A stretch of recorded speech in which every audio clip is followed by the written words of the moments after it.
Wait, Republican Leader McConnell? Oh, I'm sorry. Okay. I just want to say, I think we can all agree that Eugene Goodman deserves the highest honor Congress can bestow. But before we move to pass this legislation, I want to be clear that he was not alone that day. The nation saw and has now seen numerous examples of the heroic conduct of the Capitol Police, the Metropolitan Police, the SWAT teams that were with us on January 6th here in the Capitol protecting us. Our heartfelt gratitude extends to each and every one of them, particularly now as members of the force continue to bear scars. Absolutely, Chuck Schumer, leader. But where was the National Guard? Why wasn't they called in by you and Nancy Pelosi and Mayor Bowser of Washington, D.C. when you were requested to do so?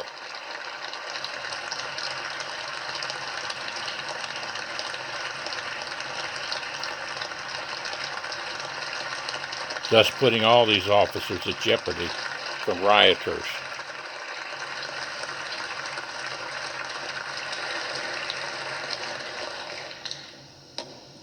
Mr. President, The Republican leader. pleased to join the Majority Leader's request.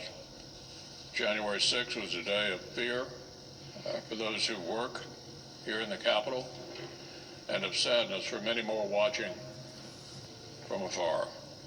But that awful day also introduced our nation to a group of heroes whom we in Congress were already proud to call our colleagues and to whom we owe a great debt.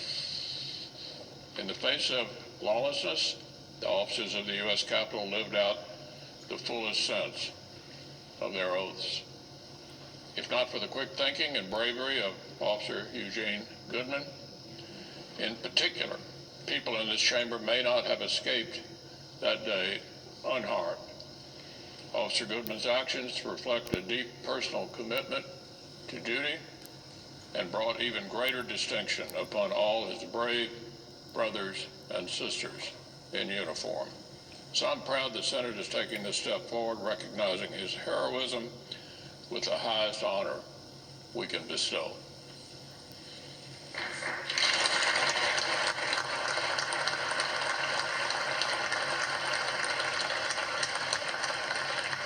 So, Mr. President, as if in legislative session, I ask unanimous consent that the Committee on Banking, Housing, and Urban Affairs be discharged from further consideration of S-35 and then at the Senate proceed to its immediate consideration.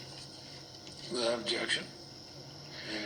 The Senate wrapping up the question and answer period in the impeachment trial, now going to legislative session, and you saw there both the Senate Majority Leader and Minority Leader praising the Capitol police officers, particular Officer Goodman, who was in the Senate chamber there for his heroic efforts, receiving the Congressional Gold Medal eventually very soon, and for all the Capitol Police. There's a lot of partisanship in Washington, but on this there is pure bipartisanship, giving praise to the Capitol Police officers who risked their lives and one losing life, actually more than that, over the course of January 6th.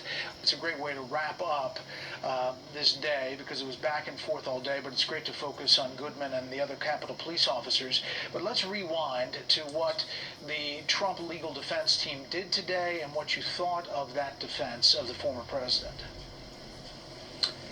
Well, it was better than it started off. I mean, they put political speech on trial. I mean, if you want to sanction Donald Trump's speech on January the 6th, we're going to show you lots and lots of other examples of political speech that you also need to sanction. Now, I've always thought that that was the wrong impeachment article. I said that weeks ago.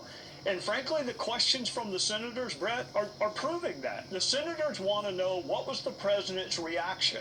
And they're never going to know because the House managers didn't interview anyone, and they're not going to call any witnesses, and they didn't depose anyone. So that seminal question on people's mind, what was the president's reaction, response, what did he know, and when, we'll never know because the prosecutors didn't do their jobs.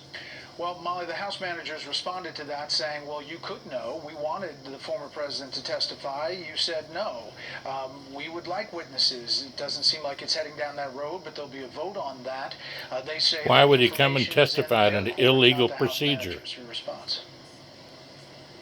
they had wanted to get that information, they could have investigated over in the House section of things, and then by the time it made it to the Senate, when there's questions about whether it's even constitutional to hold this trial, everyone kind of understands that this is a political operation. As a political operation, I thought Donald Trump's defense attorneys did an amazing job today, not just defending their client against the article of impeachment, but really kind of putting everybody on trial, showing that the rhetoric of so many Democratic senators who were sitting there right at that moment, far, far, far worse than what had been said by President Trump, including very high-profile people, up to and including Kamala Harris joking about murdering Donald Trump or Mike Pence, or Joe Biden repeatedly talking about beating up Donald Trump. Not just the rhetoric of violence, but also the refusal to accept election results over the course of the last 4 years. There was a really funny period where they talked about that word fight, where they just kept repeating over and over. Kamala Harris, I think, said the word fight like 69 times in the clip. And so it really was something for the American people to think about, whether this is serious in any way, or whether this was always a political operation and one that kind of blew up in Democrats' faces. Well, Harold, the House impeachment managers pointing to all that led up to January 6th in the question and answer period. But there was one question from Senator Ted Cruz to the Trump legal team that dealt with the bar that has to be crossed as far as convicting on this one count. Take a listen to that answer. The speech has to be explicitly or implicitly encouraged the use of violence. In other words, it has to be in the words itself, which is clearly it's not in the words itself. That's step one. They don't get past it. Two, the speaker intends that his speech will result in use of violence or lawless action. There's no evidence of that, and it's ludicrous to believe that that would be true. Third, the imminent use of violence or lawless action is likely to result in speech. Also, they fail on all 3 points of the law as we know it and needs to be applied here. They suggest that the House managers are kind of doing a new interpretation of the law. That's an interesting and probably their best argument for the Trump legal team. Perhaps, and I do agree with one thing's been said by both of the panelists, that politics is certainly dominating the day. I think the most interesting thing to me is I watch, and I had a whole set of notes I wanted to share, but watching the entire Senate stand and give that officer an ovation. And they use the word, I think the former majority leader, now minority leader, Mr. McConnell, used the word duty. And it'll be interesting to me to see how many of those senators understand their duty. That police officer could have gone the other way. He could have said, my life's at stake. I have kids. I have a family. I have those who depend on me. But he put his life in danger for those men and women in that body there.